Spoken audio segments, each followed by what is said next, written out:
Hello, and welcome to the Less is More Education podcast with your host, Steve Flores, where I review the research that is most relevant to pedagogy and education policy to help research in their ongoing learning. I hope you enjoyed the podcast. To keep the podcast going, like and subscribe on Apple Podcasts and Spotify.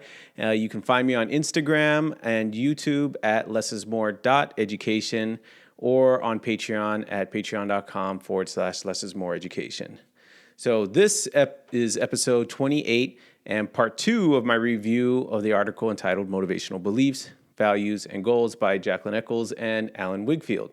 I highly recommend listening to the previous episode to get the full context of this one.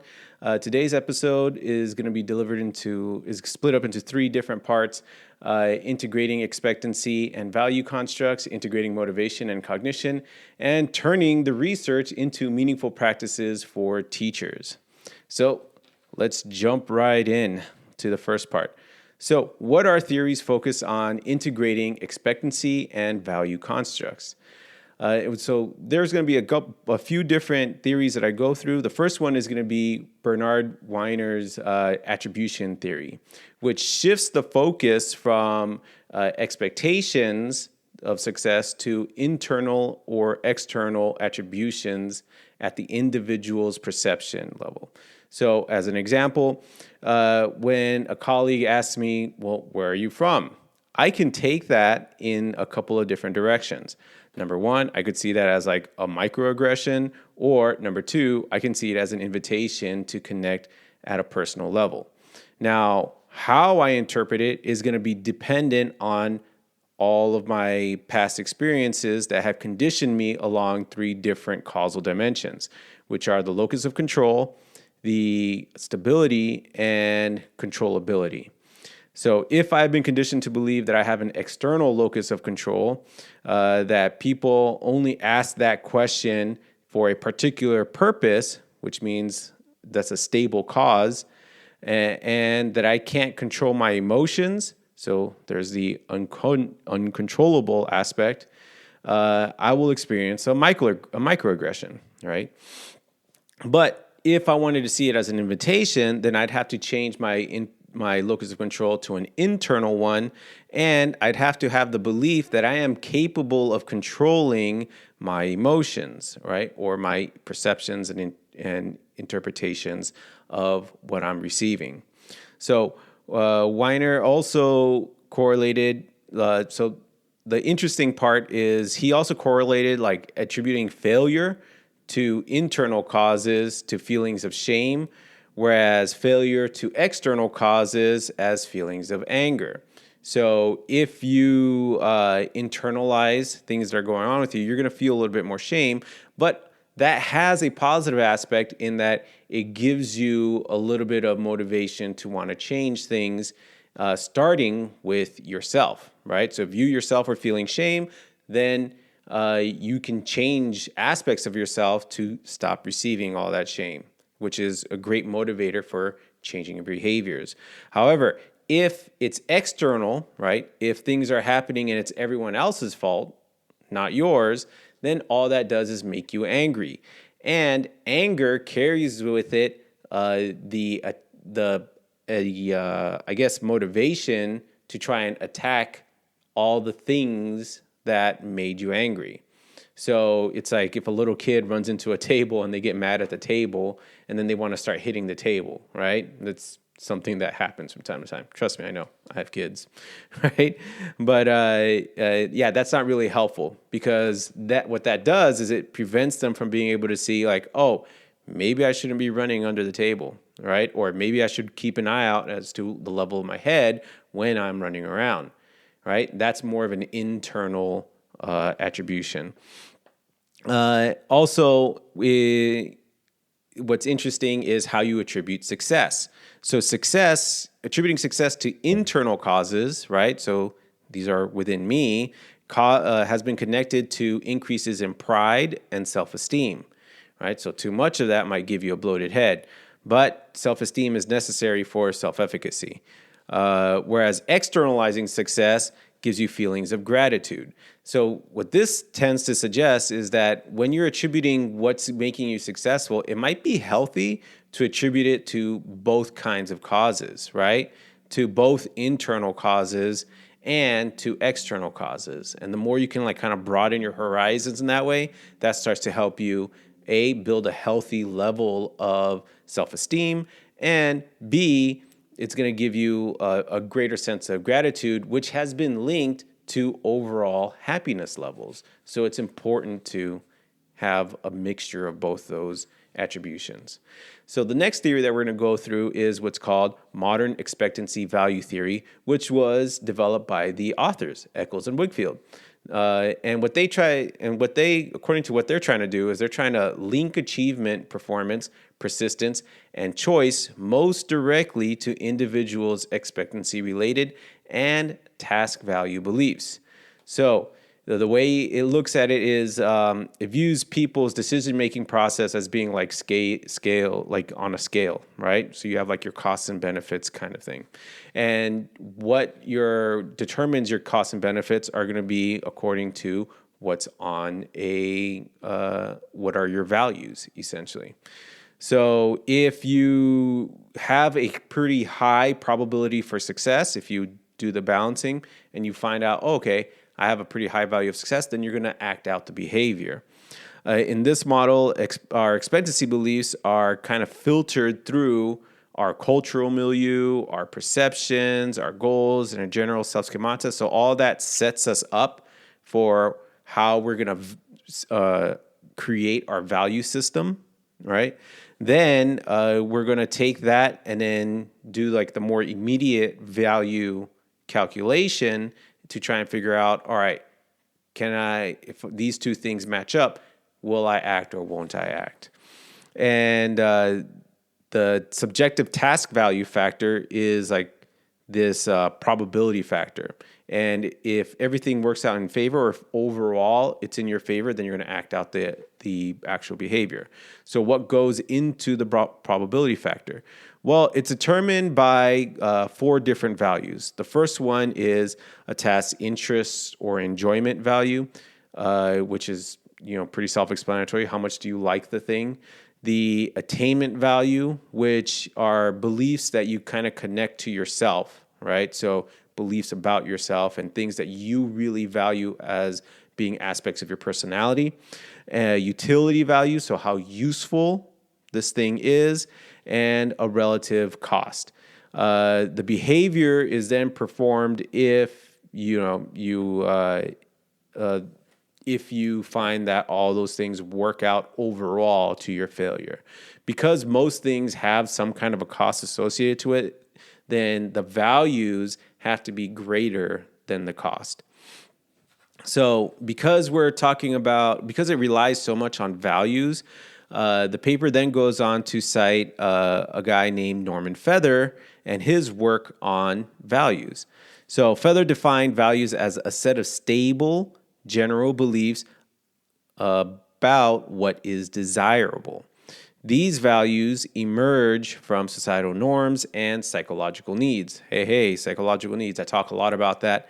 And there's Connell and Wellborn psychological needs of autonomy, of mastery or competence, and of relatedness. So values give goals meaning, right? So if there's plenty of goals to be had all around you.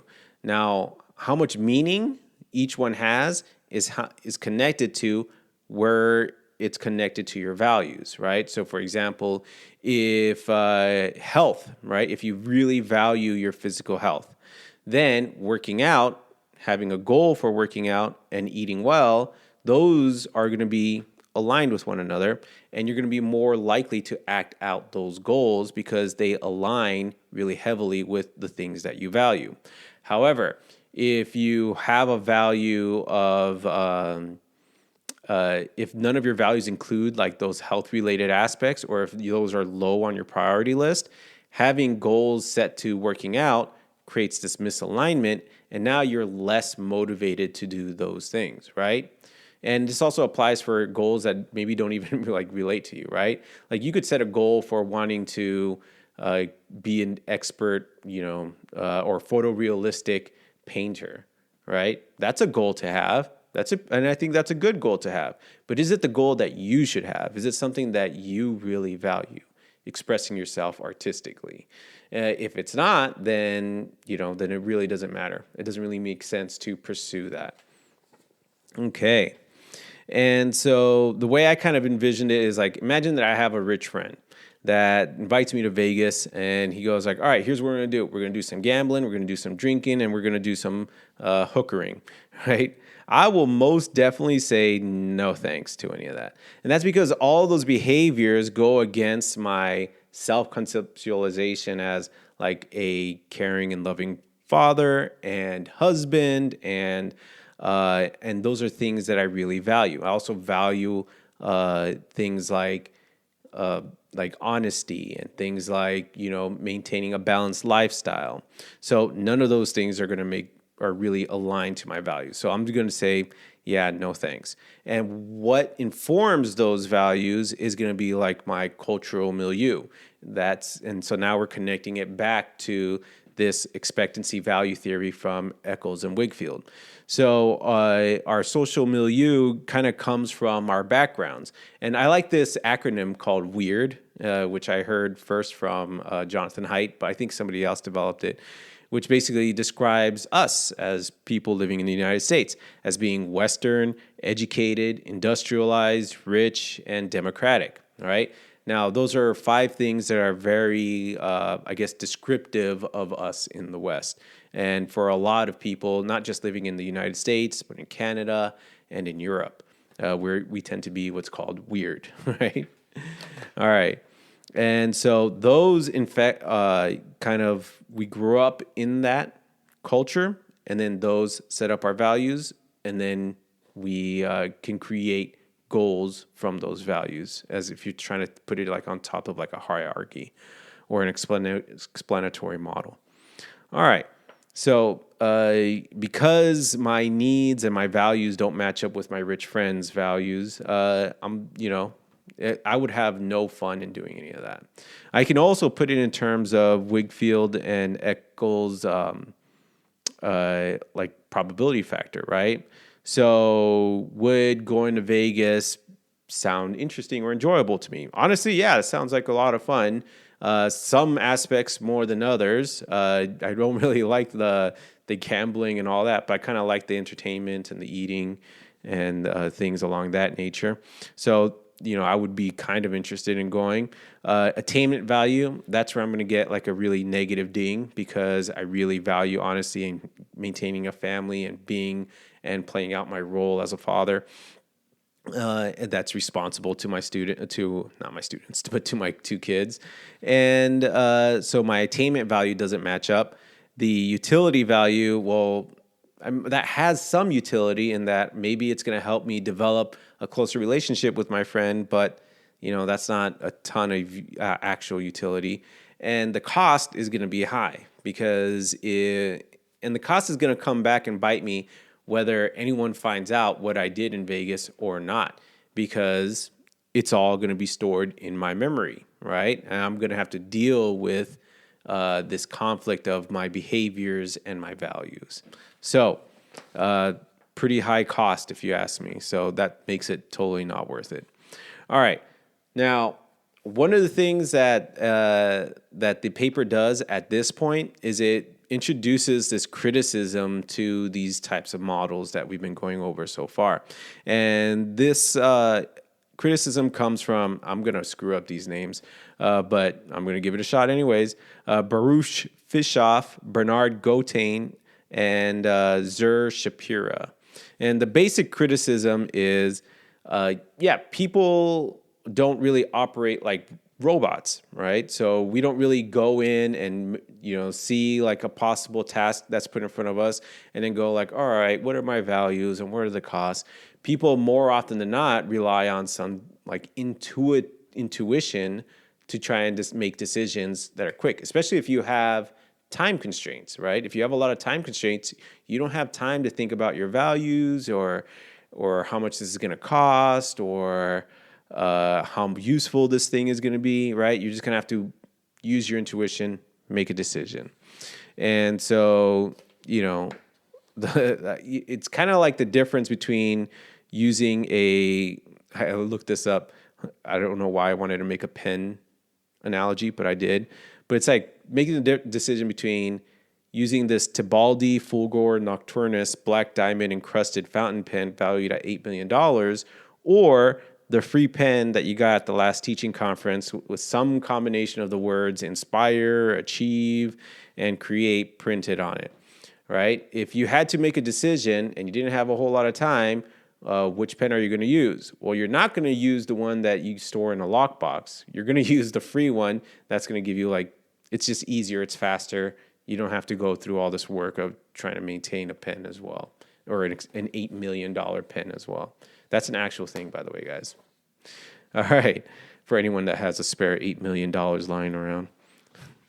So Eccles and Wigfield argue that the impressive body of research that kind of connects this expectancy and values to different kinds of performance makes these theories still useful.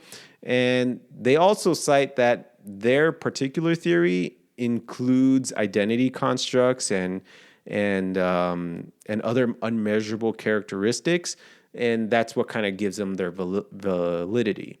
But it's like, yeah, you're introducing a little bit of chaos into your model to kind of explain the things that you can't explain, like intuition. That's another way of saying it. All right. So finally, we get into the Martin Covington's self-worth theory. And this one starts to look more at the mental health side of motivation and achievement. So in this theory, children need self-worth, and academic competence is a proxy for self-worth. So according to Covington, children need to believe they are academically competent in order to think that they have worth as a person in the school context. So let's say that you have a student that's struggling, or that there is a student that's struggling in calculus class. So that student can either attribute their struggles or their failures to lack of ability or lack of trying. Since that student is trying to protect their own perception or self-perception of self-worth or of their own value, what they're going to do is they're going to tell themselves, and maybe the people around them, because there's these external perceptions matter as well, that, I'm failing because I'm just really not trying that hard. I'm not really doing any of the homework. I'm not really doing, And so what they start to do is they start to participate in what are called failure avoiding strategies, right? According to Covington. And so what are these failure avoiding strategies? They're procrastination, making excuses, avoiding challenging tasks, and not trying, right? And this really spoke to me because I read about this initially in the Carol Ames article that I saw earlier, or that I kind of reviewed earlier. And it stood out to me because that's exactly what I was seeing in the classroom, right? Kids that kind of condition themselves, or that believe that they have a low amount of self-efficacy or have a low view of themselves, they just stop trying. And when you just prod them and you give them individualized attention and you say like, hey, do these things, right? Step 1, step 2, step 3, do them in front of me. I'll tell you if you're on the right path or not. And then they do them, and then they see that they succeed. They are surprised. They're like, what? Is that it? I'm like, yeah, now do it for these other problems, right? And that's because what they've done is they've gotten used to or habituated practicing these failure avoiding strategies for so long that they just move to them automatically. All right. So what he recommends to kind of deal with these failure avoiding strategies, or to even prevent them from happening in the first place, is reducing the frequency and salience of competitive or social comparative and evaluative practices, and focusing instead on effort, mastery, and improvement, which I think there's a lot of value to that, right? So, but I'm kind of conflicted about that piece of advice. Because if you focus a lot on effort, and I think you have to do all three of them, right? Because if you just focus a lot on effort, and students, and I've seen this, students put in a lot of effort and then they seem to be getting nowhere, even though they're putting in all that effort. What that's going to do is that's going to tell them that, oh, like no matter how much effort I can put into this thing, it doesn't matter, right? And I think that's why you got to include mastery, which is showing like little improvements at a time and focusing them on the little improvements as opposed to having them compare how they're doing to how their table partner is doing or how the other person is doing. And this is why posting up grades is a very bad idea, right? Because even if the grades are posted anonymously, the students get to see like, oh, I'm here and all these people are above me and all these people are below me, right? And then they get to see like, all right, if I'm particularly low, that's going to crush my ability to think of myself as a good student. Now, there is a criticism of this, as pointed out by Eccles and Wigfield, in saying that, self-worth isn't just dependent on your academic performance. Self-worth is also connected, and there's been studies that connect it a lot to your physical appearance and your social competence, right? And not so much on your academic competence. And from my experience in, having kids, seeing small children, seeing how they develop, and then being able to teach and having taught like high school and above, I've seen that what you value changes with time. Like when you're a little kid, you really care about the opinions of the adults and the people that are around you, your teachers and everyone.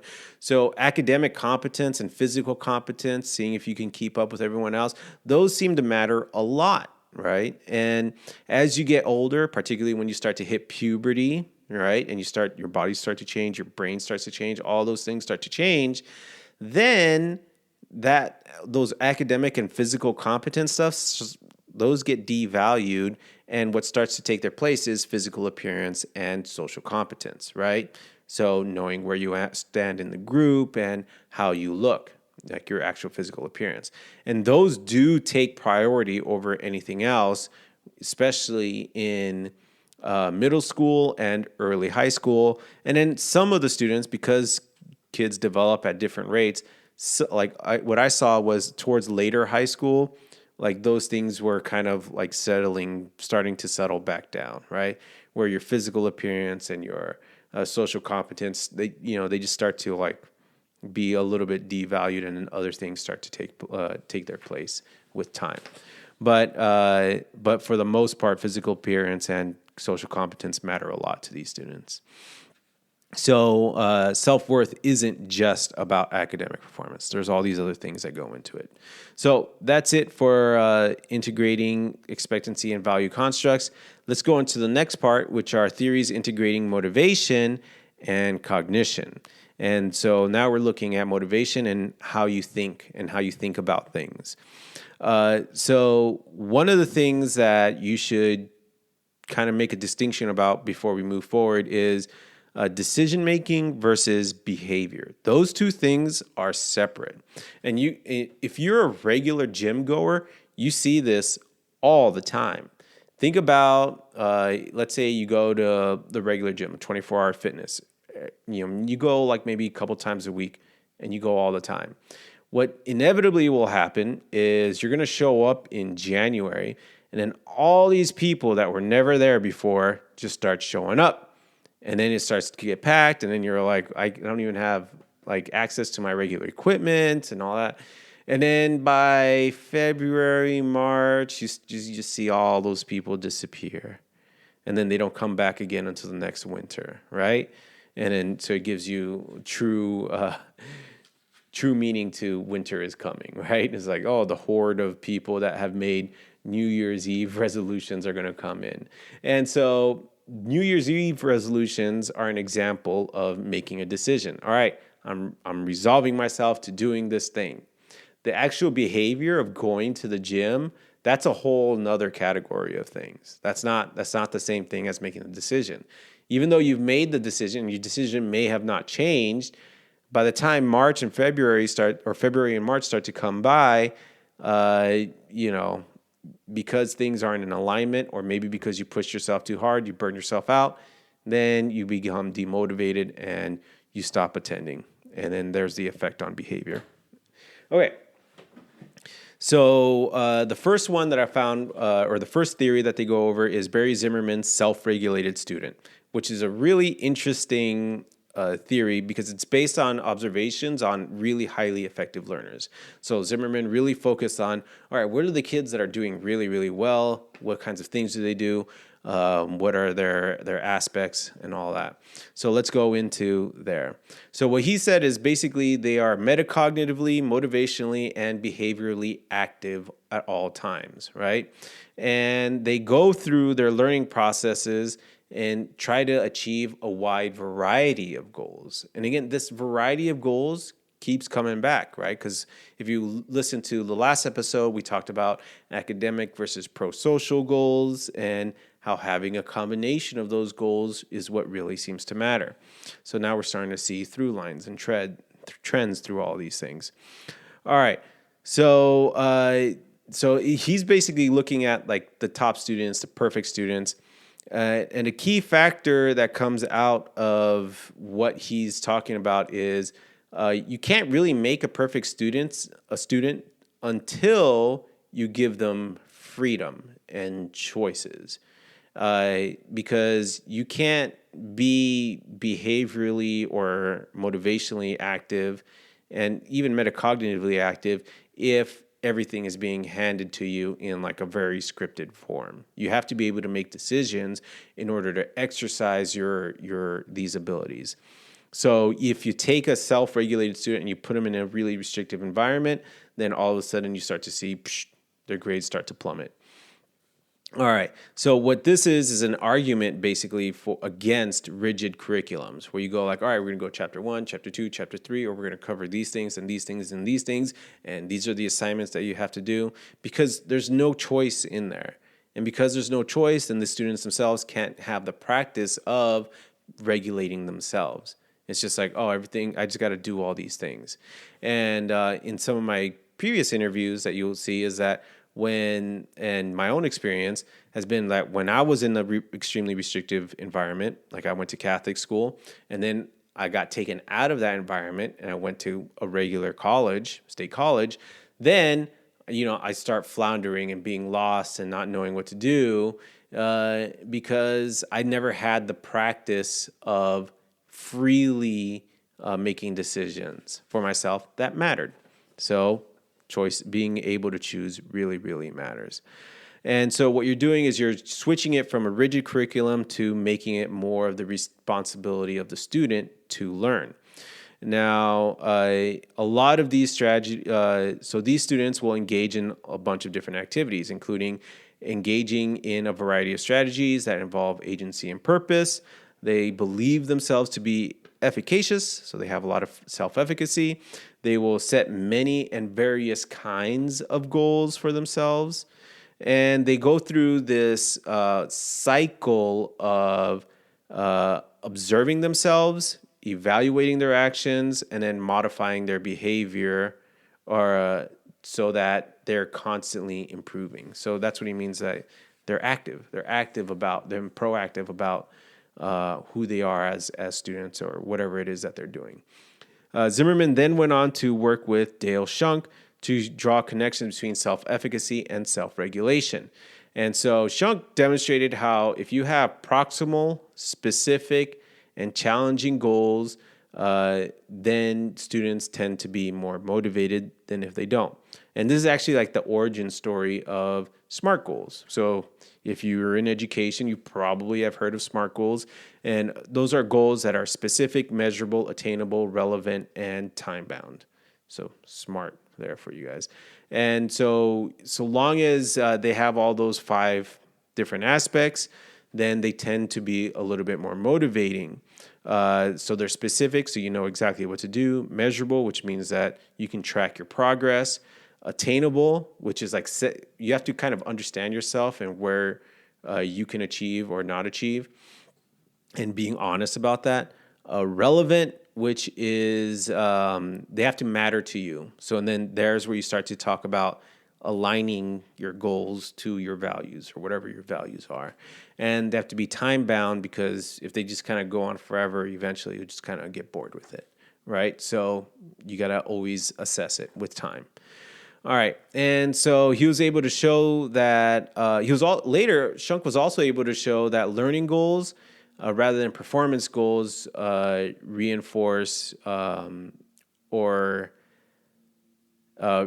rather, Shunk was able to show that self-efficacy was higher in students who focused on learning goals rather than performance goals. Okay, so what that basically means is that if you remember back from Eccles, which was in the last episode, I talked about ego-involved versus task-involved goals. This is basically the exact same thing. So if you're learning to learn, so if your goals are, you're trying to learn something and all your goals center around how to learn this one thing better and better, that's what we would call a learning goal or a task-involved goal. If you're learning something because you want to get something out of it, like it's like more of like a secondary goal, or you're trying to like prop yourself up as something, right? Like I want to get an A, because I want to be seen as like the best student in the class. That's a whole different category of goals. So those aren't as effective for education. So there have been many theories that attempt to link motivation and cognition, but a lot of them have kind of failed at kind of connecting these two things. And so there was one goal that they talk about in the article one model proposed by Paul Pintrich, which linked cognition, motivation, and social context. And so what Pintrich did with Elizabeth DeGroot is that they were able to show that a student's self-efficacy with the use of cognitive and self-regulation strategies predicted their engagement and achievement. So another way of putting it is that students with the proper mindset tend to have better academic achievement, right? So if you are thinking correctly and if you are capable of regulating yourself, then you will be successful. So how much of that is inherent and how much of that is can be learned? That's the big question, right? And so honestly, I don't know. I'm gonna have to look that up, right? So that's an interesting idea, though. But we'll talk about a little bit more about this later on when it talks about like traits. Okay, so along that, let's talk about motivation and volition. So those two things are not the same, right? So motivation is like setting the goal. Volition is the behavior. It's the actual doing of the thing. And so there's a researcher called Lynn Corno who wrote a paper called The Best Laid Plans, Modern Conceptions of Volition and Educational Research, which I highly suggest everyone reads, or I'll probably review it at some point as well. And what she says is volition is a combination of will and diligence, as well as aptitudes, cognitive processes, and self-regulation strategies, right? So it's not just that you have the ability and the willpower to do it, it's that you also have the techniques to be successful as well. So Julius Kuhl, Kuhl, articulated volitional practices into a series of strategies, including volitional, cognitive control, emotional control, motivational control, and environmental control. And those are like the different categories or the different like strategies that you can kind of use to propel yourself forward, to do some kind of an action. Corno later came back and took a look at that list, and she focused on emotional and motivational control because those two things were the most highly related to or predictive of academic performance.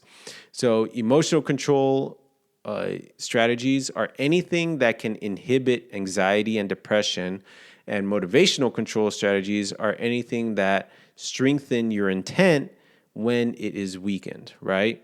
So my reading of these things actually brought back all these ideas of the big five personality traits. So if you don't know what the big five personality traits are, it's like these, you can take a test online. There's plenty of them.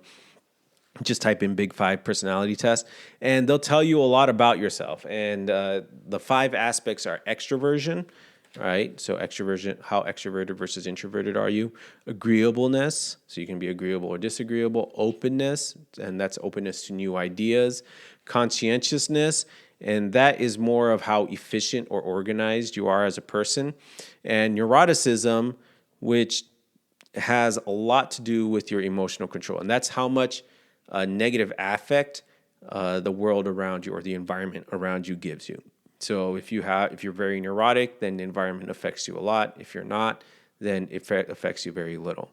And from my reading of this is that it seemed to me that the two traits that were most important were conscientiousness and neuroticism.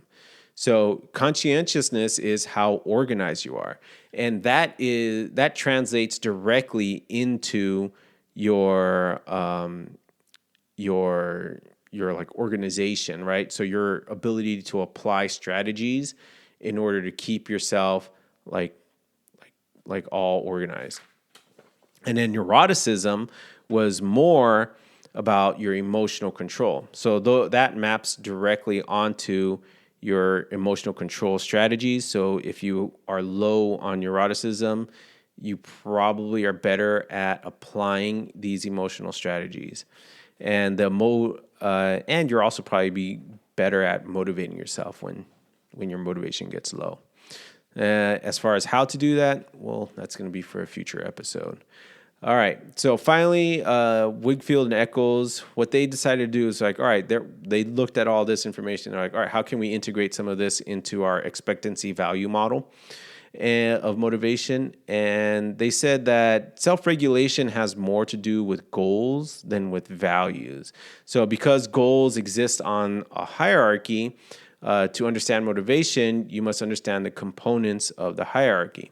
So importance, utility, and interest all influence where a goal rests on the hierarchy. So the goal hierarchy was integrated into the expectancy value model through what's called the subjective task value component of the model. And this subjective task value is kind of like is the four aspects that I talked about earlier. So is it attainable? How interested are you in it? How much utility does it have? And what's the cost? So they're saying like that and your strategies to your cognitive strategies to regulate yourself are basically the same thing, which that feels like it could be debated. It feels like it got kind of stapled on top of it. All right. Now, last part is how do we turn all this research into meaningful practices for teachers?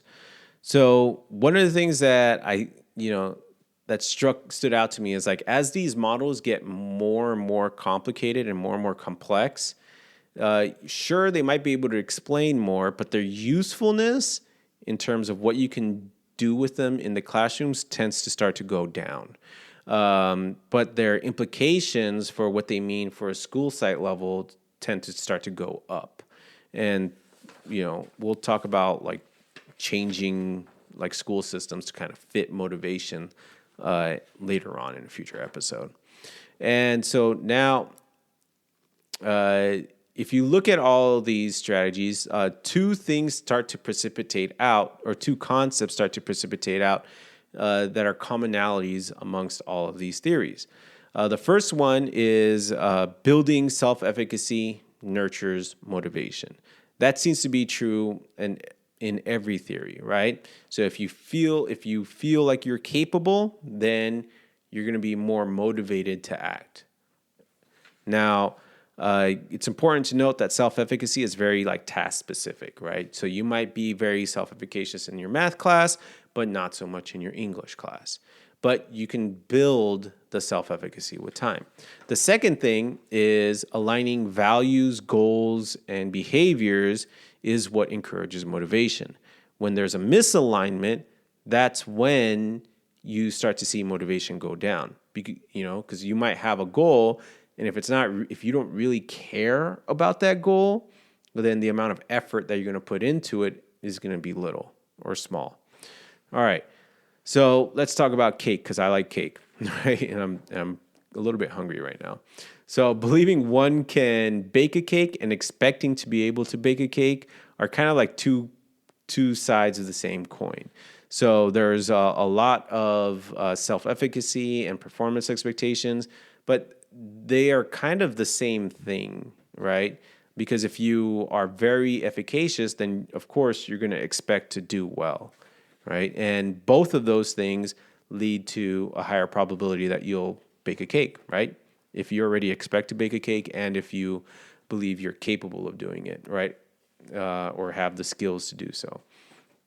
So attribution theory, modern expectancy value theory, and self-worth theory all agree that expectations of positive outcomes and your self-efficacy are what are going to lead to academic achievement.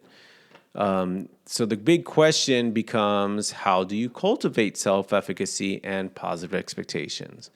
So the key idea here is going to be patience and going through the reflection process, right?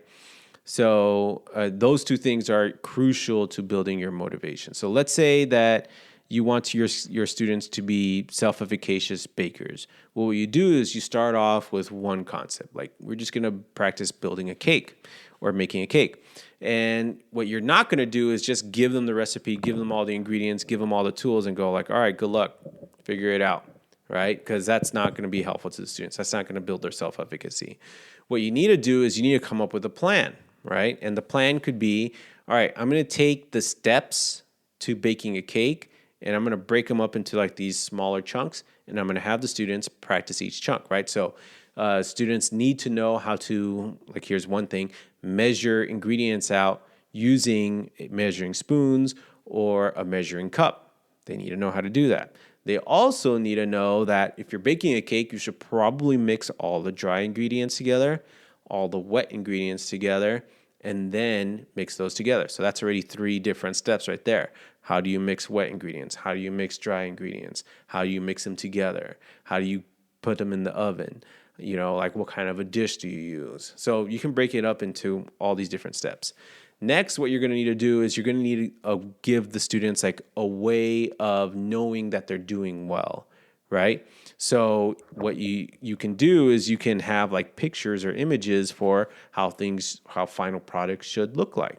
So if you mix dry ingredients together, then it should have a normal consistency. It should be around this color, and you can show them a picture, or you can do it in front of them in front of the class, and then have them compare their trials to what you've done until they feel comfortable with where they're at, and they go like, okay, I feel like I can do this step. Now I can move on to the next step. Now, because students are going to achieve at different rates, it's going to be important to kind of like set them up for success and allow them to move forward if they feel like they've mastered a step, or take more time if they feel like they haven't mastered it yet. And so this makes things a little bit more difficult to do in the classroom. But if you just allot a holistic time and set a deadline going like, okay, we're going to do this, bake a cake, and we want this done by Friday.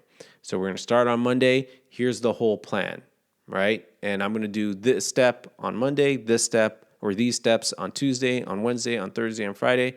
And then by Friday, we're going to put them all together, right? And so as students regulate themselves, some of the students are going to be, better at doing the dry ingredients and the wet ingredients. Some of the students are going to be better at or faster at mixing the 2 sets of ingredients together. Some students are going to be faster at measuring, right? But they might be slower in a different part. And so it'll work out so long as you have like insufficient amount of time so that they can all get to the final product by Friday.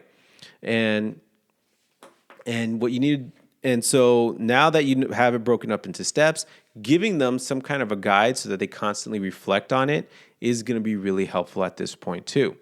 Because if you think about the cycle of learning, it's going to be, okay, I'm going to act, then I'm going to observe myself, then I'm going to evaluate myself, then I'm going to modify my behavior, right? So that's the cycle that the self-regulated student does. And you have to give them opportunities and choices to do that. So if they have a list and they can check off, all right, I've mastered this, now I can move on to the next one. I can check that off. As they progress through the week, they can see, oh, I'm progressing and that I'm making improvements. And that's what builds their self-efficacy, right? Because you're actively showing them that they can do each step. You just showed them a technique, but they actually practice it, do it, and then they become confident at it. And they're constantly seeing their progress. Now that they see their progress, they can modify and see like, all right, can I do this better or worse? And you can even slow down students that are going fast by telling them like, hey, I see that you completed these. Can you do this step better, right? Can you improve upon your past? And that gets them into practicing those and lets them decide like, all right, how good does this need to be?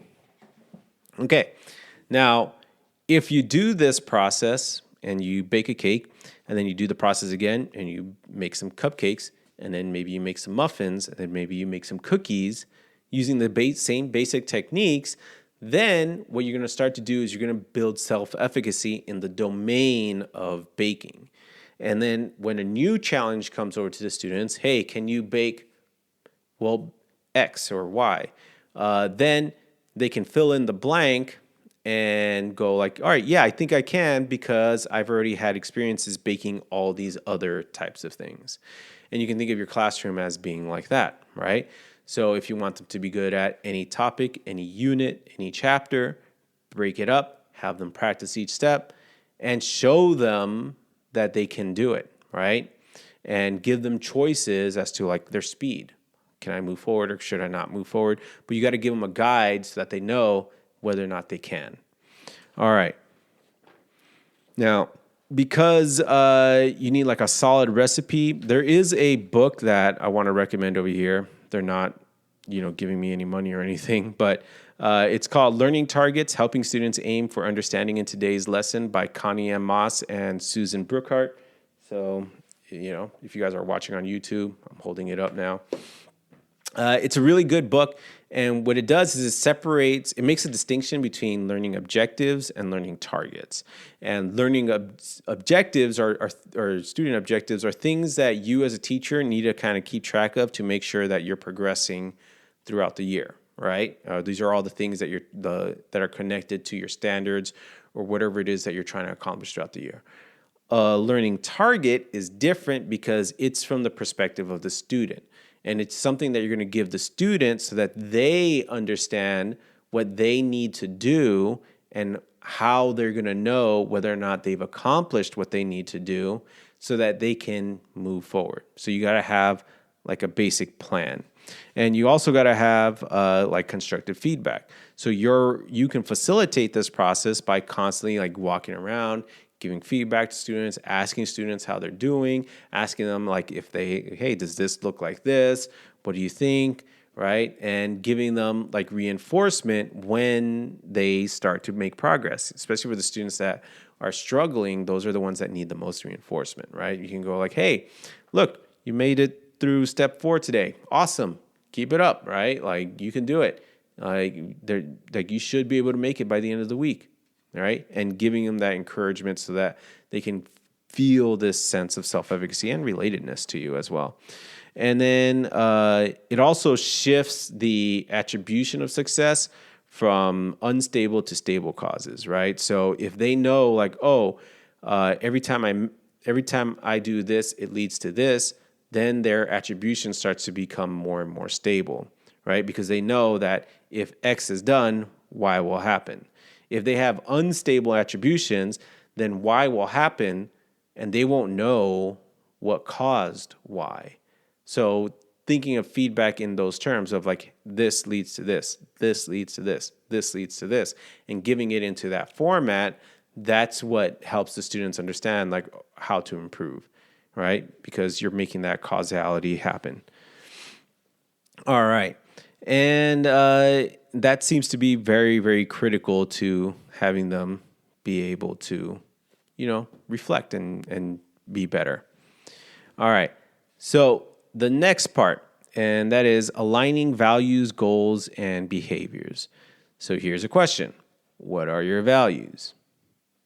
If that question makes you uncomfortable, then you're not alone. A lot of people have a hard time articulating what their values are.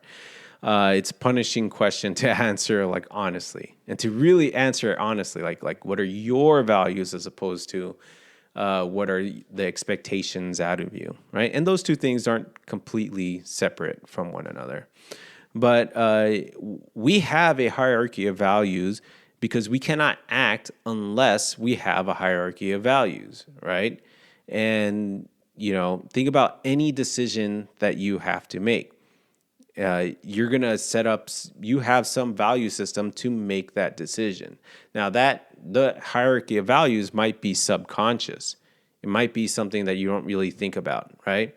So my choosing to drive a minivan, that was a highly conscious decision because I'm like, okay, here's what I need.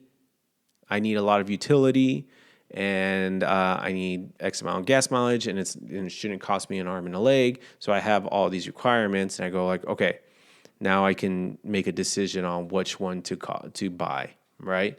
And there's some other things that you kind of rely a little bit more on intuition, right? So what should I have for breakfast today? I don't know, right? Like that one you can go like, if you don't have enough time, it might be cereal because that's just the easiest thing and the quickest thing to make at the time. All right. Now, most theories discuss or refer to values indirectly through goals, right? And goals and values are kind of connected together because values give meaning to your goals. But when goals aren't properly calibrated to your values, that's when you start to have erratic behaviors or unmotivated behaviors. So the more misaligned these three components are with one another, the less motivated students and people more generally will be. So Eccles and Wigfield classify values as interest, enjoyment, attainment, utility, and relative cost. So these values are not created equal, but they are kind of interdependent within each other. And I think, personally, attainment values have the greatest, I guess they have the ability to stand strongly at the top of our hierarchy, right? But they aren't automatically put there. And because these are values that are core to our beliefs about ourselves. And those, because it's so personal, they have like the highest potential of all the other sets of values. And I can give you an example of this, right? So, I heard a lot of war stories from my brother because he, did a couple of tours in Afghanistan and Iraq, and he saw a lot and came back with a lot of stories.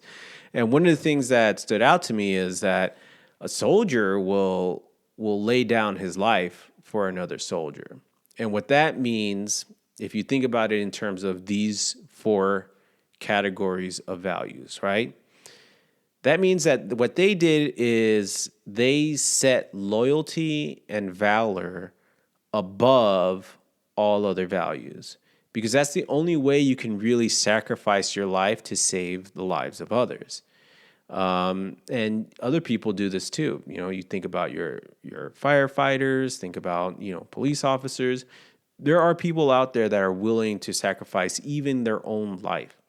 And what that means is that value, that attainment value, is greater than any interest or enjoyment value that they could have. Because if they carry through with that value, they will no longer get to enjoy their interests, right?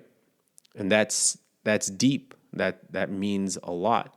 And it also is more valuable than any utility value that can possibly exist, right? Because if you give up your life to carry out a value, then there is no more thinking about utility. And that value is greater than the cost of death, which is really deep and really meaningful right there. Now, how are soldiers able to do this? Well, they're trained to do so, right? they're trained to have a lot of loyalty within their comrades at arms, and they're trained to have a lot of valor through their culture, right? Through the combatant culture. And so this, because they think about it and because they've internalized it and because they're in the culture of it, they are made conscious those values, and then they put them up at the top of the hierarchy. And that, if that can motivate you to sacrifice your own life, then that has the greatest capability, is, what I think of that. And in our lives, when we don't have a whole lot of conscious thought about our values, like it's not a part of their curriculum. If you do have any information on values or how to put them onto a hierarchy, it's probably coming from home or through church or through, some other organization that you're a part of. But most people aren't a part of that, and most of our students don't have those things. And so what we need to do is we need to start thinking about incorporating these conversations of values with our students, because this is what could, if you put the correct things at the top of the value hierarchy, you can create very motivated students, right? So it's going to be important to start talking to your students about values, right? And asking them questions that kind of help them think about their values. And because your values are going to be, give meaning to your goals, once you have the proper set of values, then you can start talking about goals. And then once you have the proper goals, then you can start talking about behaviors. And if all three of those things are kind of aligned with one another, then you can get highly motivated students. And I saw this play out in my class all the time. I would have students that would come, they're demotivated, they don't know why they're they're there because they have to be. And then I just, start having conversations with them, and I ask them like, well, what kind of a person do you want to be? Right? And I will give them ideas like, look, do you want to be somebody who's highly motivated or not? Right? Do you want to be somebody that can accomplish things or not? Do you want to be somebody that, that is willing to make sacrifices today for bigger rewards in the future or not, right? And if you start asking deep questions of these to your students, they'll respond, especially if you've built a rapport with your students. And these were the conversations that I loved the most and that I missed the most of having with my students was, hey, what type of a person do you want to be, right? Not just right now, but in the future as well. What really matters to you? And then you can even connect it to, social aspects. Don't just make it about academics, right? And go like, oh, what kind of a student you want to be. You also got to go like, all right, who do you want to be in your group, right? Like, who do you want, like, what can you contribute to other people around you, right? Do you want to be somebody that can cooperate? Do you want to be somebody that has the ability to share their ideas? What type of person do you want to be? Like, do you want to be somebody that is perceived as helpful? Do you want to be somebody that's perceived as caring? So who is it exactly that you want to be? And incorporate those things into yourself. Now that you can incorporate into it, now you can start setting goals. And you can start and once they understand their values and they've written them out, now they can start assigning goals to their values. And some of these goals will kind of, you should be accepting of all goals. Like examples, right? It is possible to have goals that, that read like this, like, I want a C in chemistry, or I want to turn in one homework assignment a week in math class, or once a week I want to help my table partner clean up the desks, or I'm going to be honest with my group about how much I can contribute to the group project, right? Like, you got to remember that these aren't your goals. These are your students' goals, and students need somewhere to start. before they can start becoming better and better students, right? And it's good to have a mixture, and this is what Wenzel pointed out. You got to have a mixture between pro-social and pro-academic goals if you want academic achievement and sustainable academic achievement, right? And once they have these goals, right, and they've set them for themselves, and you have them constantly reflect on their goals, then they're on the path to constant improvement and continual improvement, right? Because goals will get boring with time. And that's because you've accomplished them, or you've set out to incorporate some kind of a habit, and now you have it. Now you need a bigger challenge and a bigger challenge and a bigger challenge and a bigger challenge. And this builds exponentially, right? It can start with, I want to do one homework assignment a week, right? And after 2-3 weeks, they're down, they do it automatically. Now it's going to be, I don't know, 2 or 3, right? Or 4 or 8. And it doesn't take that long before they're doing all their homework. But they got to start somewhere, and it has to be small and it has to be attainable, right? And it has to be specific to the students. And when you set this up in terms of the students and you focus on the students themselves and having them come up with these things, then you start to see a lot of self-motivated behavior. And then now all you have to do as a teacher is build rapport with them so that when you say, hey, are you living up to your goal right now? Are you being honest with how much you can contribute to the group, right? How are you doing with that homework assignment? Are you actually doing it? Then they know, like, okay, Mr. Flores has my back. They're trying to help me meet my own goals, right? They actually care about me. And that is like very, very powerful. And yeah, and I hope that if you don't do these things, that maybe you consider incorporating them because they matter a lot. And there seems to be a lot of research that shows that. Thank you very much. Thank you for listening to the Less is More Education podcast.